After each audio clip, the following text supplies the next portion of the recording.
8:30 बज गए, मैं निकलता हूँ। कोई नफरत में ही किसी को इतनी बुरी तरीके से मार सकता है। इनका घर प्रांजलि पाटिल नगर में है, दुकान कोथरूड में, और बॉडी यहाँ पाषाण में मिली, बिल्कुल उल्टे डायरेक्शन में। या तो इन्हें किडनैप करके यहाँ लाया गया है, या फिर इन्हें कहीं और मार करके यहाँ डंप किया गया। शिंदे, एक काम करो, फॉरेंसिक टीम को बुलाओ।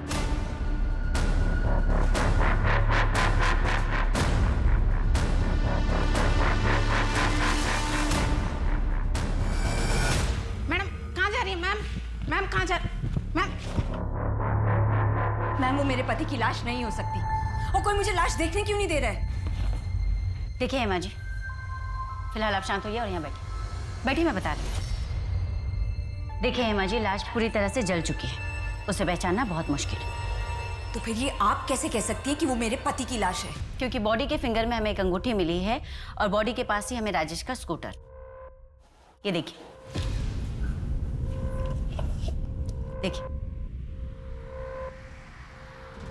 मैम ये अंगूठी और ये स्कूटर तो राजेश का ही है, पर नहीं मैम, वो मर नहीं सकते, वो ऐसा हमें छोड़ के नहीं जा सकते। आप प्लीज उन्हें ढूंढिए मैम। देखिए हेमा जी, हम कोशिश करें, फिलहाल आप घर जाइए। साहब, मेरी बेटी 3 दिन से गायब है, उसका फोन भी नहीं लग रहा है। फोटो लाए हैं उसकी? हाँ शायद। कितनी उम्र होगी इसकी? 28 साल की है। मैम, भागलपुर पुलिस से मेरी बात हुई, उनका कहना है कि ऐसी कोई फैमिली वहाँ नहीं रहती थी। वो लड़का बाबू जो राजेश की दुकान में काम करता था, उससे बात हुई? जी हाँ मैम, बाबू ने बताया कि 3 दिन पहले राजेश की दुकान पर एक आदमी आया था, शायद वो राजेश को धमकी भी दे रहा था। हालांकि बाबू ने ये सब कुछ सुना नहीं, लेकिन मैम मैं सीसीटीवी फुटेज निकलवा रहा हूँ, शायद कुछ दिख जाए। राजेश की वाइफ हेमा को भी बुलवा लो। शिंदे, मुझे इस परिवार की छोटी से छोटी डिटेल्स भी चाहिए। और मैम, प्रीति के सैंपल भी मैंने भेज दिए, 2-3 दिन में डीएनए रिपोर्ट भी आ जाएगी। भैया जी, ये पुलिस लोगों ने ना फिर से सूंघना शुरू कर दिया है। पूर्वा उस तूफान का नाम है जो तबाही तो मचाता है, पर किसी के हाथ नहीं आता। टेंशन यहाँ कह रहे हो बे तुम, रिकवरी पे ध्यान दो।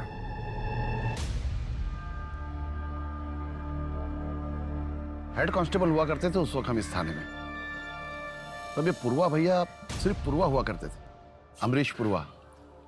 18-19 साल की उम्र में छोटी मोटी चोरी शुरू की थी, उसके बाद हफ्ता वसूली की।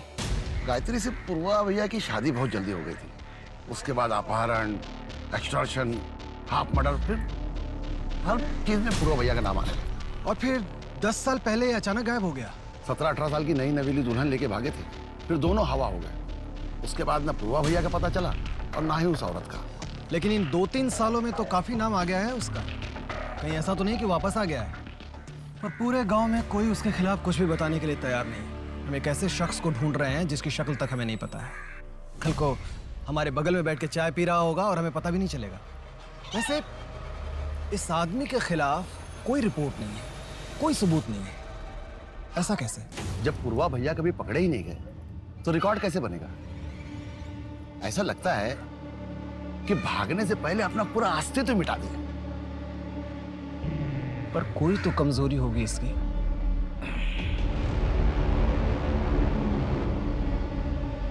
ए मुन्ना बेटा, मुझे 1 किलो आलू और 1 किलो प्याज ला के देगा? जी। रुक रुक रुक, और ये लो 2 नोट, और लल्लन को दे देना और उसको बोलना कि कस्तूरी का हिसाब खत्म।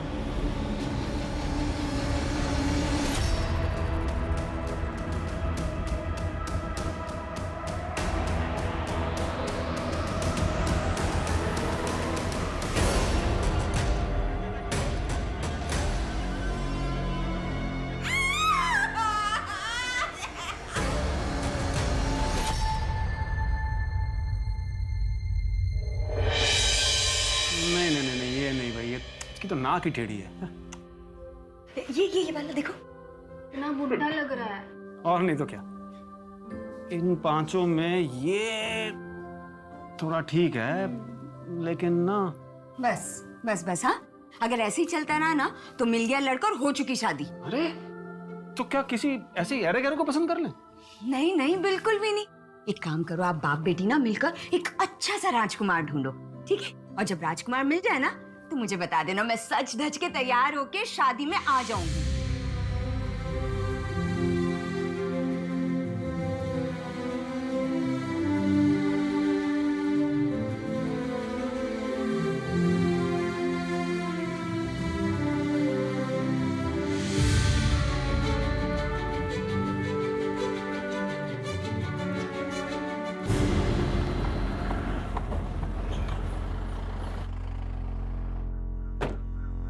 Good morning ma'am. Good morning. Ma'am, Rajesh Tiwari की पोस्टमार्टम रिपोर्ट आ गई है। पोस्टमार्टम रिपोर्ट के मुताबिक कार्बन मोनोऑक्साइड के सफोकेशन की वजह से उसकी मौत हुई थी। इसका मतलब राजेश तिवारी को जिंदा जलाया गया है।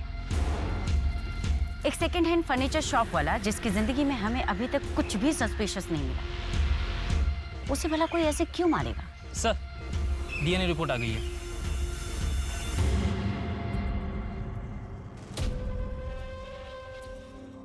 मैम, ये डीएनए रिपोर्ट तो देखिए।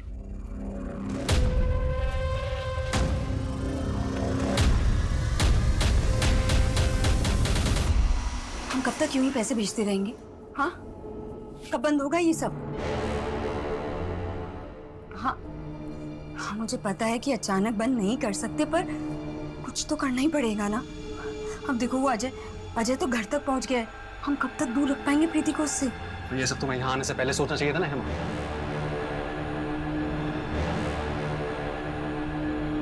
इतना परेशान होने की जरूरत नहीं है।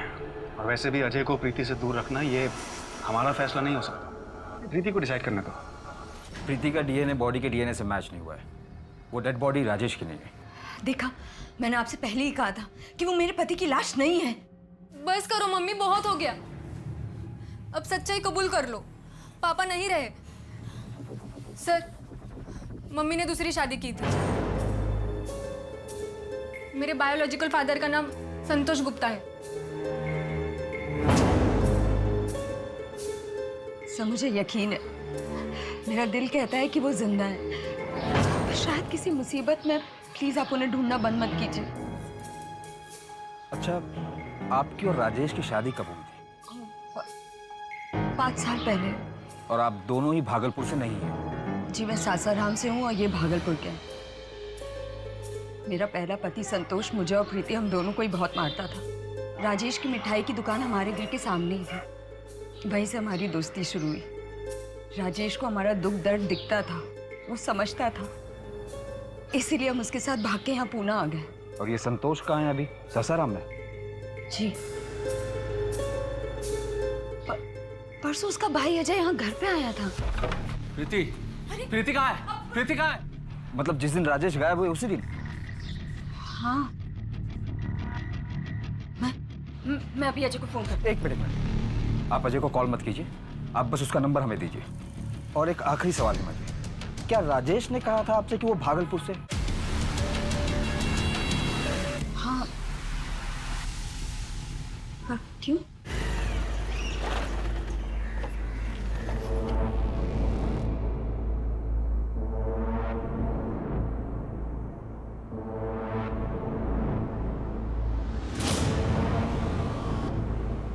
I'm really very sorry.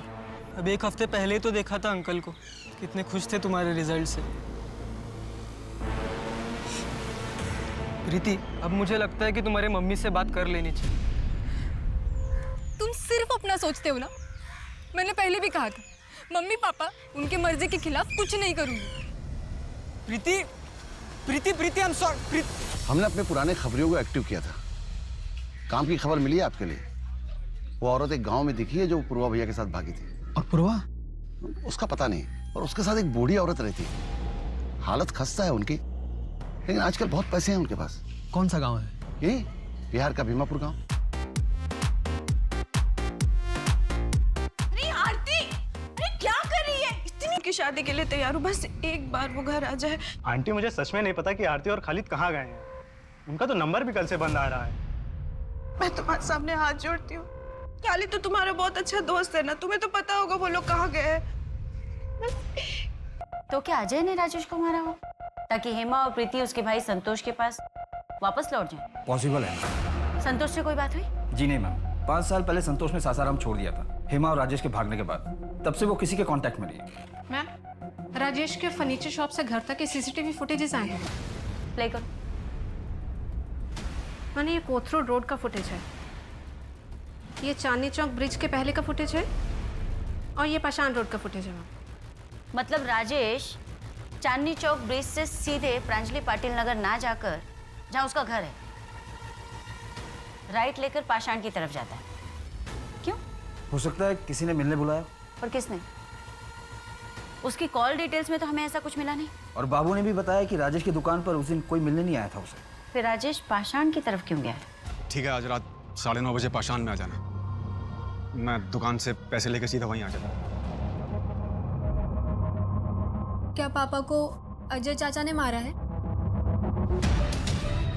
मेरे राजेश को कुछ नहीं हुआ है। तो खबरदार आगे से ऐसी बकवास की तो।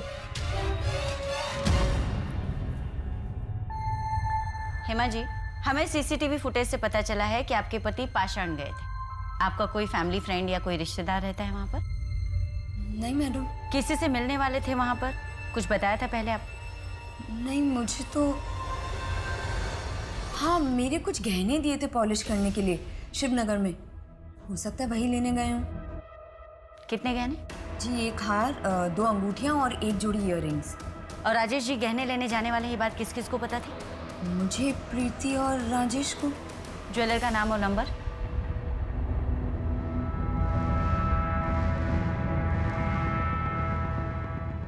राजेश भाई, सब बराबर ना? सब बराबर। परसों आए थे राजेश, कितने बजे? यही कोई रात में 9:15 बजे। मतलब राजेश के पास ज्वेलरी थी, पर क्राइम लोकेशन पे तो हमें कोई ज्वेलरी नहीं मिली। हो सकता है ये मर्डर ज्वेलरी की वजह से ही हुआ। मैम, ये भी हो सकता है कि मर्डर करने वाले को ज्वेलरी के बारे में पता ना हो और मारने के बाद उसे ज्वेलरी मिली हो। शिंदे, एक काम करो, अलर्ट जारी करवा दो। आसपास के किसी भी ज्वेलर के पास अगर कोई ज्वेलरी बेचने आता है तो वो हमें इन्फॉर्म करे। जी मैम। मैम, ये हेमा के ज्वेलरी के कुछ फोटोग्राफ्स।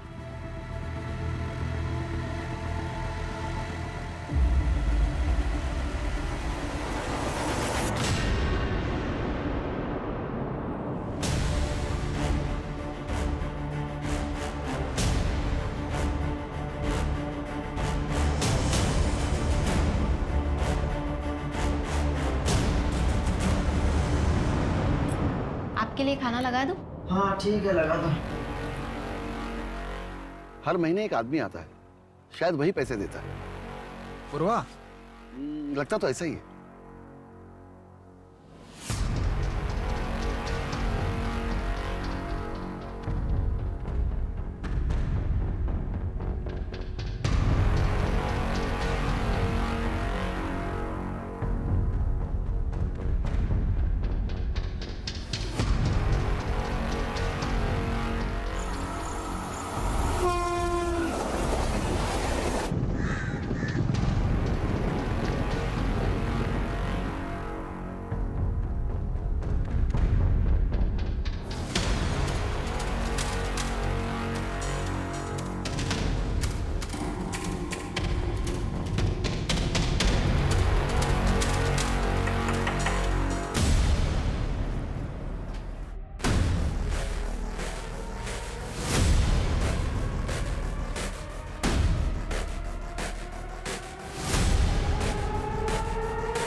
वो भैया तो यहाँ है, मौका मिला है, हम छोड़ नहीं सकते। पूर्वा को पकड़ने के लिए आप जाइए अपनी टीम लेकर। पर सर हम कैसे जा सकते हैं, हम तो रिटायर्ड हैं। चिंता मत करिए, मैंने एसपी साहब से बात कर ली है। इस केस के लिए आपको स्पेशल अथॉरिटी मिली है, पेपर आज तैयार हो जाएंगे। मैम, बाबू ने जैसा बताया उस टाइमलाइन के हिसाब से राजेश की दुकान के बाहर उससे मिलने वाला बंदा अजय ही था। हेमा ने भी कंफर्म किया है। तो अजय पिछले 3 महीने से राजेश को धमकी दे रहा है और अब राजेश की डेड बॉडी मिली और अजय गायब। और मैम, सासाराम पुलिस से भी मेरी बात हुई। उनका कहना है कि अजय खुद संतोष को पिछले 5 सालों से ढूंढ रहा है और अजय का मानना है कि अगर संतोष दुखी होकर कहीं चला गया होता तो इन 5 सालों में एक बार तो जरूर कांटेक्ट करता उन लोगों को। हो सकता है हेमा की तरह संतोष ने भी दूसरी शादी कर ली। आपके लिए खाना लगा दूं? लेकिन जिंदगी में अगर वो मूव ऑन कर चुका है तो तो राजेश को क्यों मारेगा? मैम इस लॉजिक से तो अजय के पास भी कोई मोटिव नहीं बनता राजेश को मारने का। ये एक बहुत बड़ा चक्रव्यूह और हम इसमें फंसते ही चले जा रहे हैं और हमारे एक ही किरदार गायब हो रहे हैं।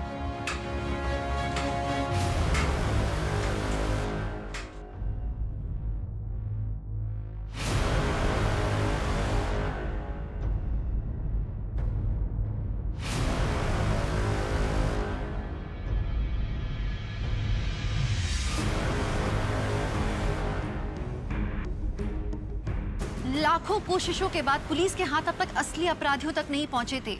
कुछ नाम सामने आए थे, हुई थी। इन सबसे अलग कोई और था जिसकी अपनी खोज ने पुलिस की इन्वेस्टिगेशन को एक नया मोड़ दे दिया। Good morning ma'am. Good morning. Good morning madam. Morning morning. Madam नमस्ते। नमस्ते। मेरे बेटे का कुछ पता चला? मैडम वो मिसिंग कंप्लेंट तो मैंने दर्ज की थी, लेकिन लड़की बालिग है तो मैंने ज़्यादा कुछ किया नहीं। क्या बालिग के साथ क्राइम नहीं हो सकता?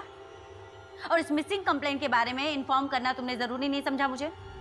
वो क्या है ना मैडम, हर रोज़ इतने मिसिंग कंप्लेंट आते हैं और लड़की बालिग थी तो मुझे लगा शायद अपनी मर्जी से कहीं चली गई होगी। सारे मिसिंग कंप्लेंट प्रांजलि पाटिल नगर से तो नहीं आते ना, जहाँ का मर्डर केस हम इन्वेस्टिगेट कर रहे हैं। I am sorry madam. Shinde, ये बरखा मिसिंग केस और राजेश मर्डर केस एक दूसरे से कनेक्टेड हो सकते हैं? मैं बरखा की केस को स्टडी करता हूँ मैम। मैंने बरखा के केस को स्टडी किया। बरखा और राजेश तिवारी का इंसिडेंट एक ही दिन हुआ, 11 फरवरी। मैंने बरखा के सीडीआर को भी चेक किया। उसके मोबाइल का लास्ट लोकेशन प्रांजलि पाटिल नगर है और उसी रात 8:14 पर उसका फोन भी स्विच ऑफ हुआ। इस बरखा के कॉल रिकॉर्ड में राजेश का कोई कनेक्शन मिला? नहीं मैम, उसकी ज्यादातर बात उसके पिता और पति से होती थी और उसका पति औरंगाबाद में पोस्टर है। क्या कनेक्शन हो सकता है बरखा और राजेश के बीच?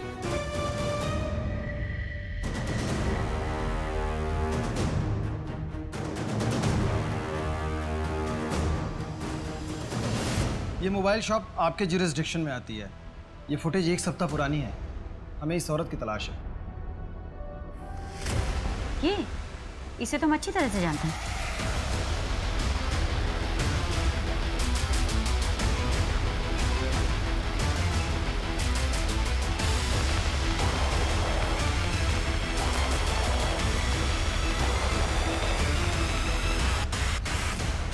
हमारी शादी के वक्त राजेश ने पूर्वा भैया से कुछ मदद ली थी, जिसके लिए हम पूर्वा भैया को आज तक पैसे भेजते आए हैं। कैसी मदद? ये तो मैं नहीं जानती, राजेश को ही पता होगा। तो आपने हमें पहले क्यों नहीं बताया कि आपके पति राजेश एक माफिया को पैसे भिजवाते हैं? आप पूर्वा के खिलाफ गवाही देंगी? गवाही? सर, पूर्वा भैया ने हमारी मदद की थी और वैसे भी मैं ना पूर्वा भैया से कभी मिली हूँ ना उन्हें कभी देखा है। देखिए मैडम, मुझे ना इन सब में नहीं पड़ना है। मैं सिर्फ अपने पति को ढूंढना चाहती हूँ। हेमा जी, ये भी तो हो सकता है कि आपके पति राजेश को पूर्वा ने ही मारा हो। मेरे पति मरे नहीं हैं। और वैसे भी पूर्वा भैया उन्हें क्यों मारेंगे? हम उन्हें पैसे भेजने में कभी देरी नहीं करते हैं। आप लोग खुद मेरे पति को ढूंढ नहीं पा रहे ना, इसलिए बकवास बातें कर रहे हैं। मुझे आप लोगों की कोई जरूरत नहीं है। मैं खुद ढूंढ लूंगी अपने पति को।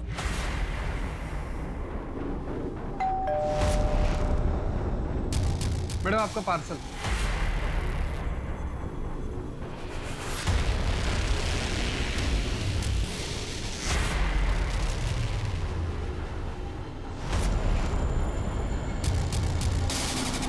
और सुनो, तुम्हारी हालत ज्यादा टाइट हो रही है ना, तो हम उठा लेंगे मंसी को। फिर तुम जाओ अपनी घरवाली के गोद में सर रख के सो जाओ। हट, पकड़ इसको। जिंदा है, होशियारी निकलना तो छेद देंगे अभी। हाँ ठीक है, ले चल, ले चल, ले चल, चल, चल। हमने कुछ नहीं किया साहब। हमको ज्यादा देर रख नहीं पाइएगा। तूफान का दूसरा नाम पूर्वा है। कोई गवाह और सबूत है तो बताओ, वरना जाने दो हमको। ओ चाचा, अरे बहुत भूख लगी, एक काम करो, सिंघाड़ा और चटनी मंगाओ। तीखी वाली चटनी मंगाना, तीखी, जल्दी मंगाओ, भूख लगी।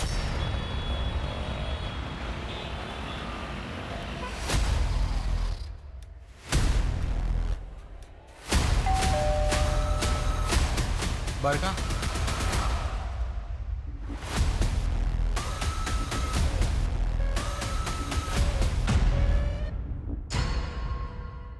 टिप सही थी मैम। बरखा हमारी हिरासत में है और हेमा के गहने भी मिल गए। बरका यहाँ मुंबई के कांदीवली एरिया में किसी आदमी के साथ रह रही है। कौन? अजय? अब अजय या संतोष ये तो पता नहीं मैम, क्योंकि बरका अपना मुंह नहीं खोल रही है। लेकिन मैं अपनी टीम के साथ रेड मारने जा रहा हूँ। कौन सा फ्लैट है?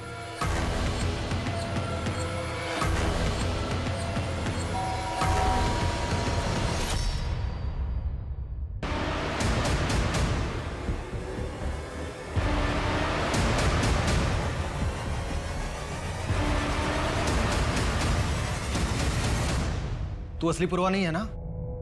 कौन है असली पुरवा? कौन है असली पुरवा? मैं ही हूं अमरीश पुरवा। आरती को क्यों मारा? उसकी माँ दामिनी ने मुझे ना बोला था।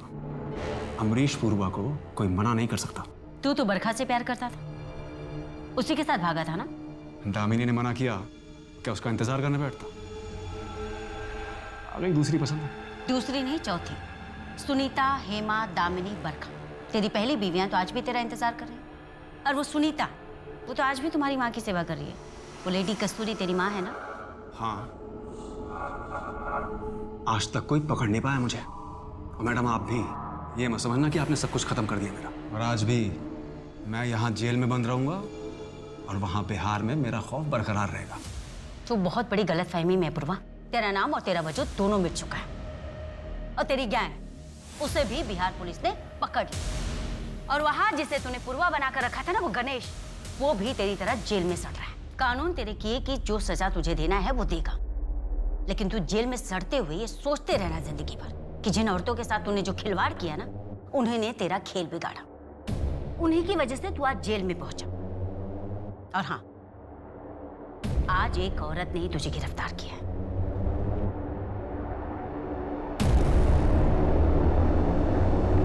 तुम्हें ये तो पता ही था ना कि तुम्हारा पति राजेश तिवारी ही अमरीश पुरवा उर्फ पुरवा भैया है। पर क्या ये पता था कि वो तीसरी शादीशुदा औरत के साथ भागा है और उसने चौथी शादी कर ली? क्या राजेश गहने ले गए? ठीक है, मेरा दिल कहता है कि वो जिंदा है, पर शायद किसी मुसीबत में। प्लीज आप उन्हें ढूंढना बंद मत कीजिए। जब मुझे पता चला कि राजेश गहने ले गए थे तो मैं समझ गई थी कि मुझे भी सुनीता और गायत्री की तरह धोखा दिया। इसीलिए जानबूझ के मैंने कुरियर से पूर्वा भैया के नाम के पैसे भिजवाए, सीसीटीवी में अपनी शक्ल दिखाई जानबूझ के, ताकि बिहार पुलिस पूर्वा भैया को ढूंढते ढूंढते यहाँ तक आए और राजेश की सच्चाई सबको पता चल जाए। एक अपराधी के साथ रहते रहते तुम्हारी सोच भी अपराधियों वाली हो गई है। और हम तुम्हें संतोष की मर्डर की साजिश के जुर्म में गिरफ्तार करते हैं। क्यों मम्मी, क्यों? क्या जरूरत थी ये सब करने की? तूने सब बर्बाद कर दिया, मेरी, अपनी, प्रीति की, सबकी जिंदगी बर्बाद कर दी। इसके जिम्मेदार तुम खुद हो। अगर तुम मुझे छोड़कर दूसरी औरत के पास नहीं जाते ना, तो मैं ये सब कभी नहीं करती। मैं सुनीता या गायत्री नहीं हूं जो तुम्हारे बिना पूरी जिंदगी तुम्हारे नाम का सिंदूर लगा के तुम्हारा इंतजार करती रहूं।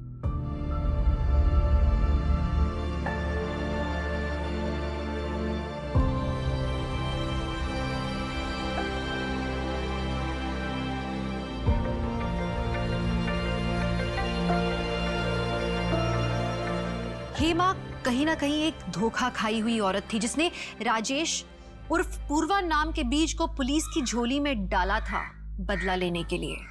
हेमा सही थी या गलत ये तो कोई नहीं बता सकता, लेकिन उसकी बदौलत बिहार से पूर्वा भैया नाम का खौफ खत्म हो गया था और कहीं ना कहीं पूर्वा की बाकी पत्नियों को भी इंसाफ मिल गया जिनका इस्तेमाल वो अपने गलत कामों के लिए करता था। और इस सब में आरती को अपनी जान गंवानी पड़ी क्योंकि उसकी माँ दामिनी ने शादी करवाने से मना कर दिया था। एक दरिंदे की सनक में एक माँ को अपनी बेटी को खोना पड़ा। अमरीश पूर्वा जैसे बहरूपी आप पर कहीं भी ताक रखे बैठे हो सकते हैं, इसलिए बहुत जरूरी है कि लोगों का चुनाव आप जिंदगी में सोच समझ कर करें, सतर्क रहें, सुरक्षित रहें और देखते रहें क्राइम पेट्रोल सतर्क। तो मैं दिव्यांका त्रिपाठी दहिया